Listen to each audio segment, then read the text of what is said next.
let's talk about something most people completely miss when it comes to avoidance in love: the moment they break their own rule of distance. That's the strongest sign you'll ever get. Why?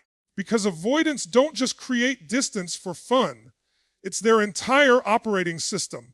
Their psychology is built around the belief that closeness is dangerous, that love is suffocating, that intimacy will eventually swallow them whole.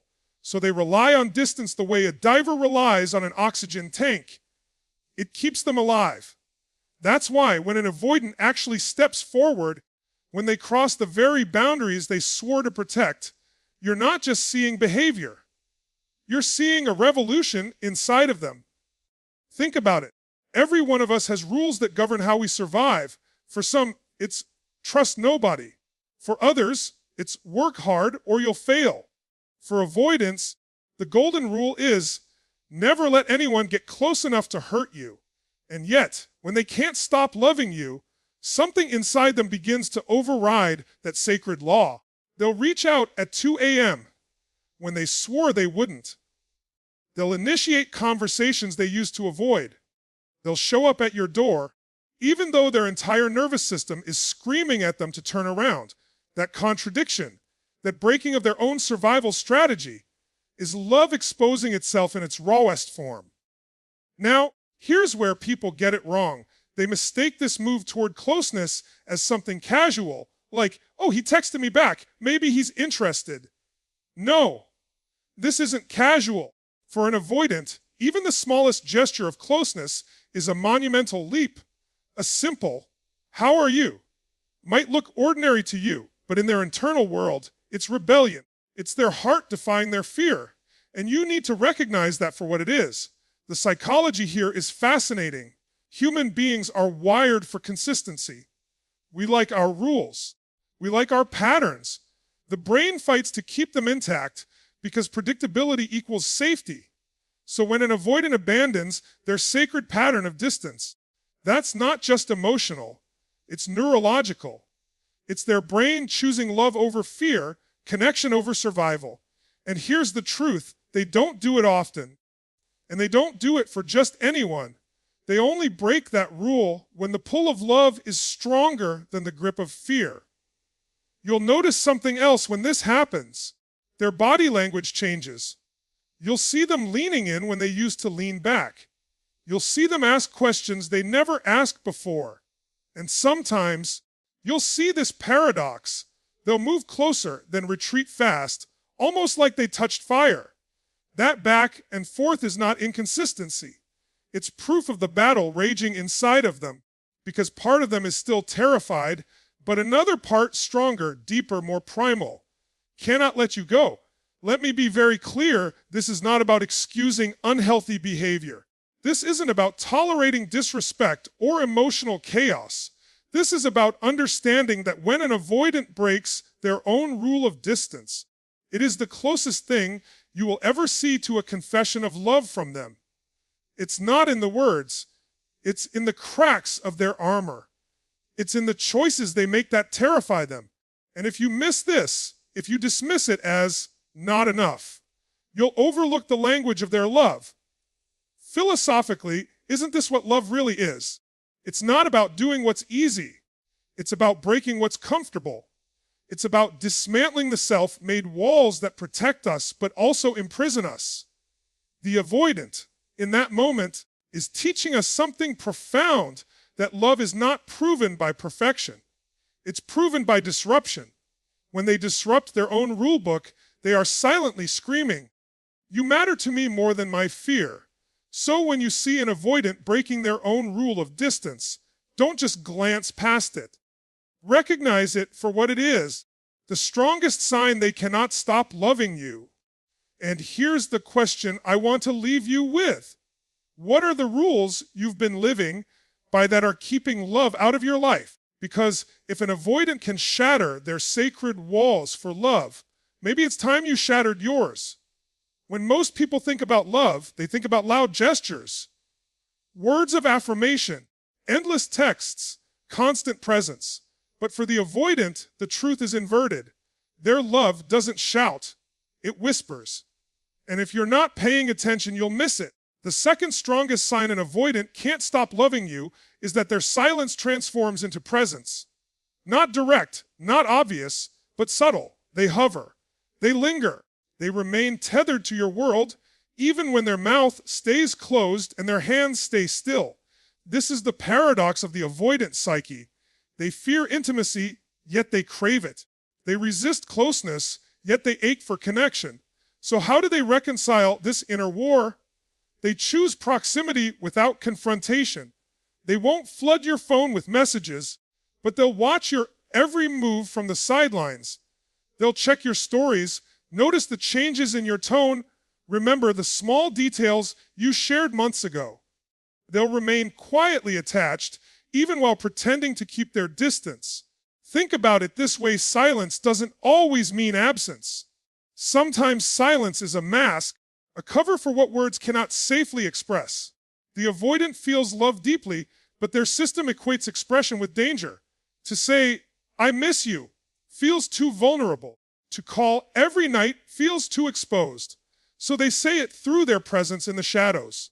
They never fully detach because their heart won't allow it. That subtle presence is not avoidance.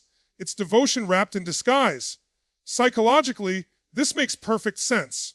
The human attachment system operates in paradox. The avoidant is conditioned to regulate anxiety by withdrawing. But when love grips them, withdrawal is no longer complete. They can't cut the cord. They attempt to pull back, but their nervous system betrays them.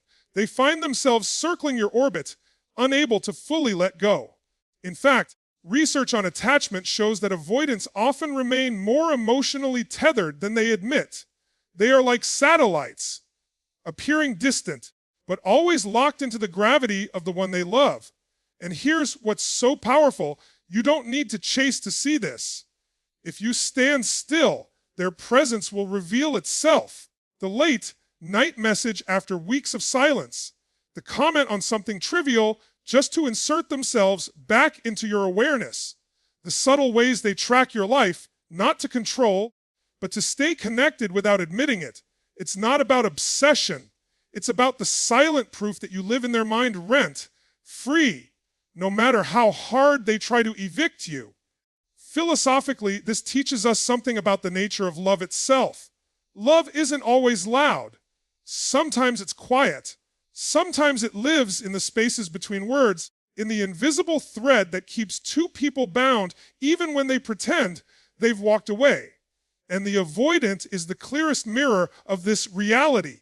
Their silence is not empty, it's full of longing, full of fear, full of unspoken attachment. Now, some people will misinterpret this silence as disinterest. They'll think if he really cared, he'd show up loudly. That's only true for someone whose nervous system is wired for secure attachment. But the avoidant's love doesn't follow the script of romance movies. It's not loud, it's not predictable, but it's real. Their silent presence is their way of saying, "I can't leave you even when I try." And here's the challenge I want to lay at your feet. How often do you dismiss the quiet signs of love in your own life because they don't look the way you expected? How often do you ignore subtle presence because you're waiting for grand declarations? Sometimes the proof of love is not in the noise, but in the persistence of connection that refuses to die. Here's the brutal truth about avoidance: their greatest fear isn't rejection, it's exposure, to be seen in their weakness. To let someone close enough to touch their raw humanity, that's their nightmare. So they spend their lives constructing armor, perfection, independence, control. They'll show you competence. They'll show you strength. They'll show you a face that says, "I don't need anyone." But when they love you, when they can't stop loving you, they do something shocking.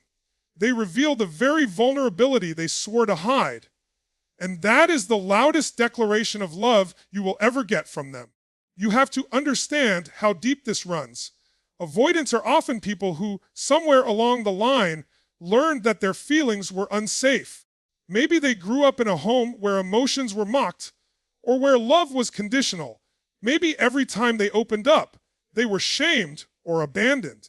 So what do? They adapt. They shut the doors, bolt the locks, and make a vow. No one will ever see me weak again. That vow becomes their identity. It keeps them safe, but it also keeps them lonely. Now imagine the magnitude of what happens when they break that vow. When they let you see their fears, their anxieties, their insecurities. That's not just emotional openness. It's rebellion against their own programming. To them, showing you their fragility feels like standing naked in a battlefield. Terrifying, excruciating, and yet, when they love you, they choose to risk it. Not because it's comfortable, but because their heart won't let them do otherwise. That's love in its rawest, most unfiltered form. You'll see this in subtle ways. They might share a story about their past that nobody else knows.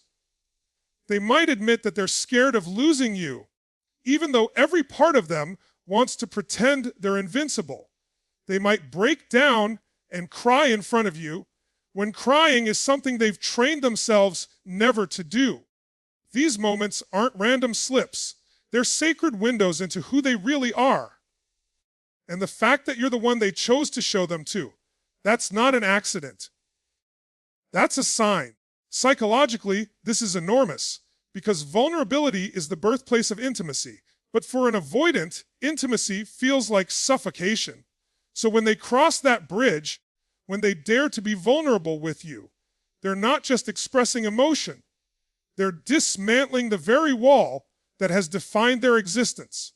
Neuroscience tells us that vulnerability activates fear centers in the brain. For an avoidant, those alarms are deafening. And yet, they still do it. Why? Because their love for you is stronger than their fear of pain. That's not just attraction, that's transformation. Philosophically, this teaches us something even deeper. Real love is not about presenting our best selves. It's about allowing someone to see the parts we're terrified to show. It's about choosing transparency over performance, risk over safety. When an avoidant opens up, they're teaching us that love isn't about the masks we wear. It's about the courage to take them off. And if someone who has spent their entire life hiding can choose to expose themselves to you, what excuse do we have for holding back our own hearts? I want you to think about this. The greatest proof of love isn't in the gifts, or the compliments, or the appearances. It's in the moment when someone says, "Here's the part of me I've never let anyone see, and I trust you enough to hold it." That's not weakness. That's the purest form of strength. Because strength is not hiding. Strength is choosing to be seen. Avoidants live by a code. Stay independent, stay untouchable, stay safe. That code is their compass. It directs their choices, their relationships, their entire rhythm of life. To them, independence is oxygen. They tell themselves, "I don't need anyone. I'm fine on my own. Closeness is danger." That's their default program.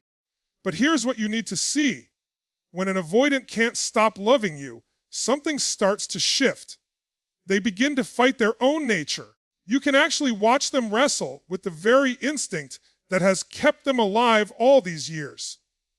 And that battle, though silent, though hidden, is the clearest proof of their love. Think about the intensity of this. Most people, when they fall in love, lean into it naturally. They enjoy the closeness, they want more connection, they welcome intimacy. But for the avoidant, love feels like a contradiction. Part of them is pulled toward you, but another part is screaming, "Run!" It's like trying to drive a car with one foot on the gas and the other on the brake. The more their love grows, the louder the conflict becomes. And yet, despite that chaos, they still choose to engage. They still find ways to stay close, even when every fiber of their being wants to retreat. That struggle is not weakness. It's proof of depth. You'll notice it in their behavior. One day, they may lean into you, offering affection or openness you never thought possible. The next day, they might pull back, distant and guarded again. People often misinterpret this as inconsistency or lack of care. But in reality, it's a sign of the inner war they're fighting. Their old self, the one who vowed never to depend on anyone. is colliding with the new self that is being created by their love for you. That collision creates turbulence. But turbulence only happens when a plane is moving forward. From a psychological perspective, this is monumental. Avoidants rely on protective strategies to regulate fear, withdrawal, detachment, emotional shutdown. These strategies are survival tools. They're not designed to be malicious, but love disrupts survival patterns. It forces the avoidant to question the beliefs that have defined them. What if I do need someone? What if closeness won't destroy me? What if connection is actually safe? These questions don't come easily. They shake the very foundation of their identity. And yet, if you watch closely, you'll see them experimenting with closeness, as if testing the waters of a life they never thought they could have. Philosophically, this is profound. Because isn't this what love is supposed to do? Love isn't meant to confirm who we already are. It's meant to transform us. Real love doesn't just make us comfortable. It makes us confront the lies we've believed about ourselves. For the avoidant, the lie is, I am safer alone. When they begin to fight against their avoidance, they are proving that love has cracked that lie open.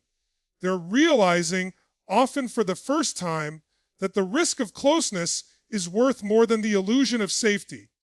But here's the paradox: their fight with themselves will not look polished. It won't look like the smooth flow of a romantic movie. It will look messy. It will look back and forth. It will look like hesitation.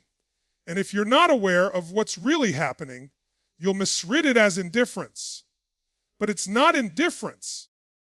It's the highest compliment an avoidant can give, because what you're witnessing is not avoidance. It's resistance against avoidance. It's them battling their own wiring to stay connected to you.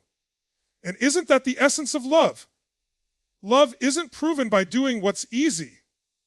It's proven by doing what's hard, by confronting the very patterns that once kept us safe, but now keep us stuck. When an avoidant chooses to fight their own nature for you, they're saying, without words, I'm willing to lose the self I once was to step into a deeper version of myself with you. That is not weakness. That is the highest form of strength. One of the most powerful signs that an avoidant can't stop loving you isn't found in words or even in the dramatic gestures people usually associate with love. It's found in something far quieter, far more practical, but infinitely more profound. They start making space for you in their world. And for someone whose entire identity is built around protecting their personal space, their independence, their solitude, this shift is monumental. Understand this clearly. For avoidants, space isn't just a preference, it's their sanctuary. It's the way they control life, the way they manage fear, the way they keep themselves safe. Their schedule, their routines, their physical environment, these are sacred, untouchable. It's how they breathe, which means that when they allow someone else into that carefully guarded territory, they're not just adjusting logistics, they're surrendering part of themselves. They're saying, you matter enough for me to break the very pattern that has defined me. You'll notice it in the smallest details. They start rearranging their time so they can see you, even if they'd normally guard that time for themselves. They let you into their private world, maybe their home, their hobbies, the side of them they usually keep locked away. They begin weaving you into their daily rhythm, and it's not just convenience, it's intention. They're showing you, without saying it directly, I want you here. And here's where it gets deeper. Avoidants often resist the idea of we. They live in I, my rules, my schedule, my space. But love pushes them into foreign territory, the territory of shared existence. That's terrifying for them. It feels like loss of control, loss of identity. And yet, if they can't stop loving you, they begin to compromise. Not because they want to give up who they are, but because love demands expansion. Their life is no longer just about survival. It's about connection. Psychologically, this is a seismic shift. Remember, avoidants are wired to self, protect through withdrawal. So when they make space, it's not casual. It's sacrificial. It means their nervous system is adapting, rewiring itself to tolerate intimacy. Neurologically, they're building new pathways, learning to associate closeness with safety rather than danger. And this doesn't happen for just anyone. They won't do it for someone they don't care about. They only do it for the person whose presence feels worth the risk. Think about the philosophical weight of this. To make space for someone else is to acknowledge that your life is no longer complete without them. It's an act of humility, a quiet surrender of ego. It's admitting, I can't live only in my fortress anymore. I need to open the gates. And isn't that the essence of love itself? To carve out a place where another human being can belong. The avoidant, by nature, resists this with everything they have. So when they do it, it's not a small act. It's proof that their love has overpowered their fear. You'll see it not only in their actions, but in the way they subtly shift their mindset. They start thinking in terms of inclusion. They wonder how their decisions affect you. They invite you into things they would normally keep private. And here's the shocking truth. For an avoidant, those subtle adjustments are louder than, I love you, because I love you can be said without cost, but making space, giving up control, sharing freedom. That costs them everything. And that cost is the clearest sign of value. But here's the challenge for you. Do you recognize it when someone makes space for you, or are you too focused on the grand gestures? Many people miss this because they expect love to look like movies, roses, poetry, endless words. But sometimes love is a schedule adjusted, a private space opened, a daily rhythm altered. And in the language of the avoidant, that's a declaration louder than any words. Here's the paradox of the avoidant in love. They will disappear, they will retreat, they will vanish into silence. But the strongest sign that they can't stop loving you is this. No matter how many times they pull away, they come back. Again and again. Their pattern is withdrawal, but their truth is return. And if you watch closely, that return is not random.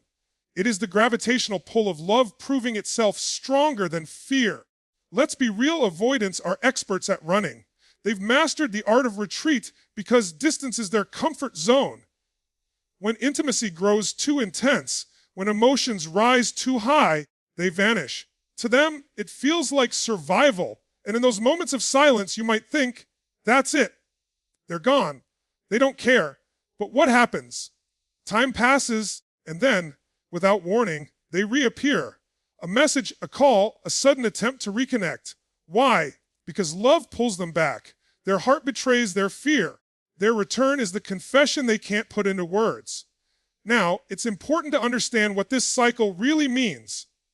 When an avoidant leaves, it isn't always rejection. More often, it's regulation. It's their nervous system screaming for space because closeness feels overwhelming. But when that space stretches, when the silence lingers, something inside them awakens. They realize the absence doesn't bring relief. It brings longing. The very thing they thought they wanted, distance, becomes unbearable. And so they return. They come back not because they're confused, but because they cannot escape the truth of their attachment. Psychologically, this reveals something profound. Human beings are wired for connection.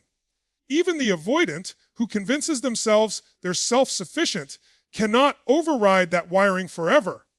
Their defenses can silence them for a while, but love always exposes the crack. The return is evidence of that crack widening, of their fear losing its grip. It's the involuntary pull of attachment overpowering the illusion of independence. That's why their comebacks are so significant. They're proof that you occupy a space in their psyche they cannot erase. And here's the philosophical dimension. Isn't this the essence of love? That no matter how far we wander, the bond pulls us back. Love is not just presence, it's return. It's the persistence of connection that refuses to die, even when fear, pride, or circumstance tries to bury it. For the avoidant, the act of returning is a statement louder than, I love you. Because for them, coming back means overriding the very instinct that has defined their life. It means admitting, even if only through action, I need you more than I need my walls. You'll notice the signs of this return in different ways. Sometimes it's dramatic, a sudden reappearance after months. Other times it's subtle, a simple check-in, a question about your life, a quiet re-entry into your orbit. But in every case, the meaning is the same. They tried to walk away, but their heart wouldn't let them. They tried to convince themselves they could let go, but they couldn't. That struggle, that cycle of leaving and returning, is not weakness. It's the strongest proof of attachment they can offer. Now, here's the challenge for you. Too often, people interpret this return as manipulation, as a game. And yes, there are cases where unhealthy dynamics play out. But in the deeper psychological sense, the return is not a trick. It's a confession. It's the avoidant revealing that despite all their defenses, despite all their fear, you are the exception. The pull of love outlasts their desire for safety. And if you can see it through that lens, you'll understand just how significant it is. Because ultimately, this isn't about whether they come back, it's about what their return represents. It represents love that refuses to die. It represents a heart that cannot bury what it feels, no matter how hard it tries. And that is the strongest sign of all.